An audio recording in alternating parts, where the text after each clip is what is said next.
Bonsoir à tous.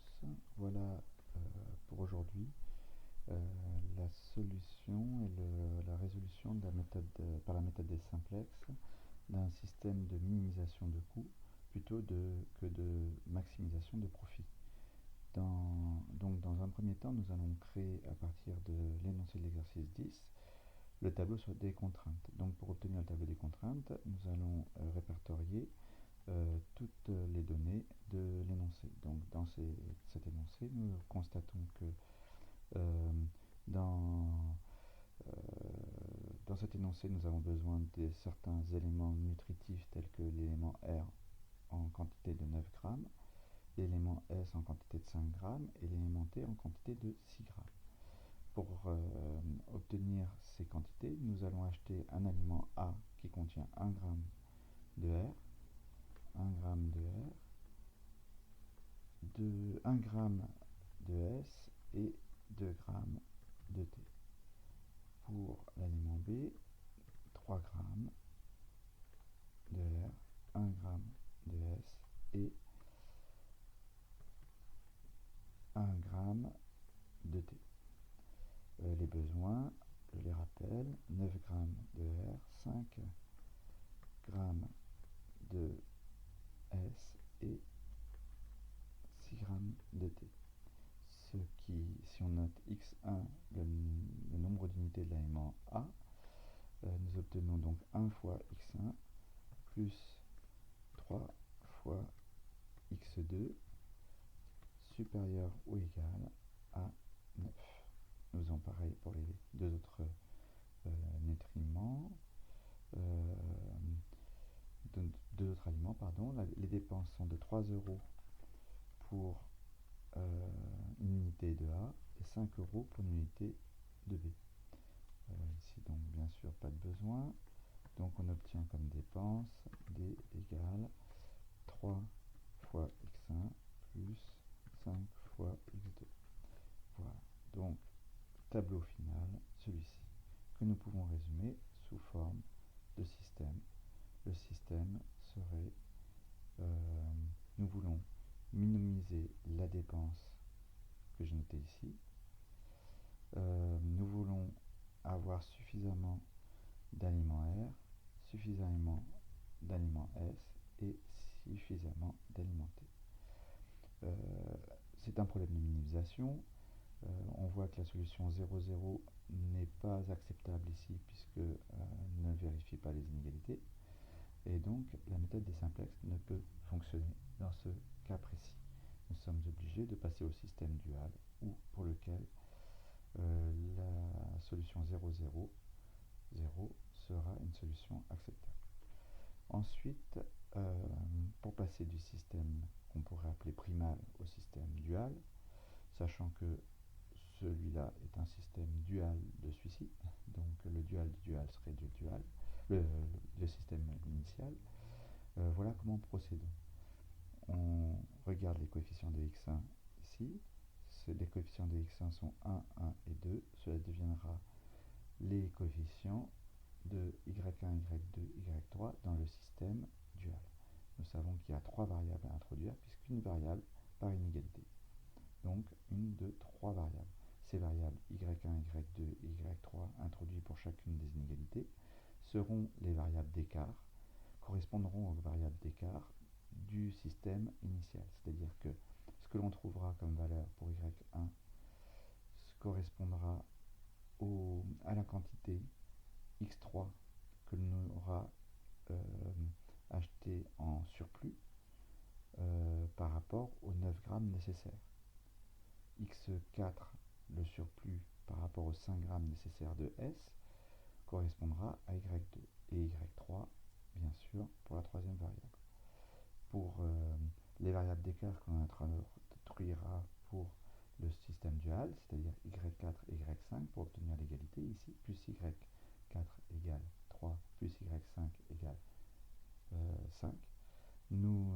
Ces deux variables y4 et y5 d'écart dans le système dual seront les valeurs que l'on cherche pour le nombre d'unités A et d'unités B à commander. y4 pour x1 et y5 pour x2. Tout ceci temps, quand on a le système dual, il suffit ensuite d'utiliser la méthode des simplexes pour déterminer la solution optimale. Alors, avant de passer à la méthode des simplexes, je rappelle tout de même que si je souhaite exprimer ça sous forme matricielle, là la matrice A 1, 1, 2, 3, 1, 1, B, celle-ci. Si je fais A fois X, j'obtiens comme première coordonnée celle-ci, comme deuxième celle-ci, et comme troisième celle-ci. Effectivement, X1 fois 1 plus X2 fois 3 me donne cette ligne.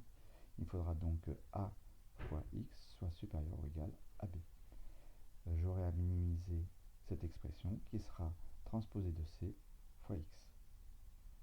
Je passe au dual en prenant la transposée de A fois Y inférieur ou égal cette fois-ci pour le système dual à C. Voilà. Vous remarquerez, hein, donc 1, 1, 2, 1, 1, 2 pour Y1, Y2, Y3 inférieur ou égal à 3. Pareil, 3Y1 plus 1Y2 plus 1Y3 inférieur ou égal à 5. Ici, ça me donnera les coefficients de la nouvelle fonction, cette fois à maximiser. La méthode des simplexes, je vous rappelle, fonctionne ainsi. Voilà. Méthode des simplexes. Hop. Voilà. Ici, j'ai donc traduit le système Y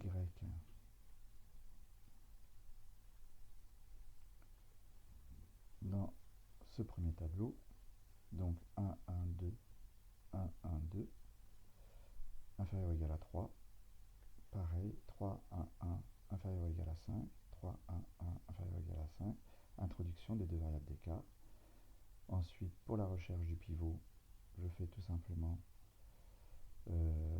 dans cette colonne, je vais chercher le pivot dans la mesure où le coefficient le plus élevé sur la dernière ligne est 9.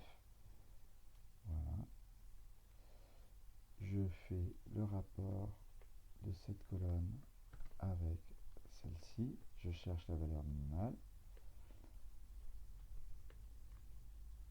Voilà. Ici, j'obtiens 5 tiers, 1 plus 2 tiers. Donc 5 tiers, qui est plus petit que 3, donc le pivot est sur cette ligne. Voilà. Pivot est 3. J'échange Y1 et Y5. Je fais ça jusqu'au dernier tableau où j'obtiens la solution optimale du fait que dans la dernière ligne, tous les coefficients sont négatifs ou nuls. J'ai obtenu donc ma solution optimale en Y que j'ai recopiée ici à côté de mon tableau de contraintes. Voilà. Comme je l'ai précisé tout à l'heure, Y1 correspond au X3. Donc, grâce à ce dernier tableau et la dernière ligne de ce dernier tableau, je sais que Y1 doit être, donc X3, pardon, doit être nul, X4 nul, X5 doit être égal à 2, X1 à 3 et X2 à 2. Je rappelle bien entendu que cette lecture de la dernière ligne se fait lorsqu'on cherche à revenir au primal, tandis que lorsqu'on utilise la méthode des simplexes, bien sûr, ce n'est pas du tout comme cela qu'on procède pour trouver la solution optimale liée au Y. Ici, Y2 serait égal à 2, Y1 à moins 2 tiers. Donc vous voyez bien que cela n'a rien à voir avec la solution en Y, mais bien la solution en X que l'on trouve sur cette dernière ligne. Donc je répète ici, X3 0, X4, etc. J'ai donc ici précisé et écrit ces solutions dans cet encadré. Donc cela me permet d'avoir trouvé la solution optimale. Hein. Voilà, donc solution du système de départ.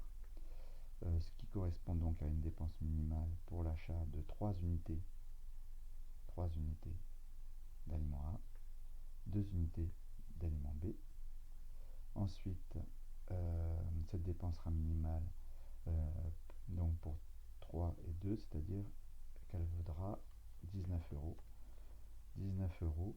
On peut vérifier effectivement que 19 euros s'obtient en faisant 3 fois 3, 3 euros pour chaque unité d'aliment A, et 5 euros pour chaque unité d'aliment B, 5 fois 2, puisque j'ai dit 2 unités B.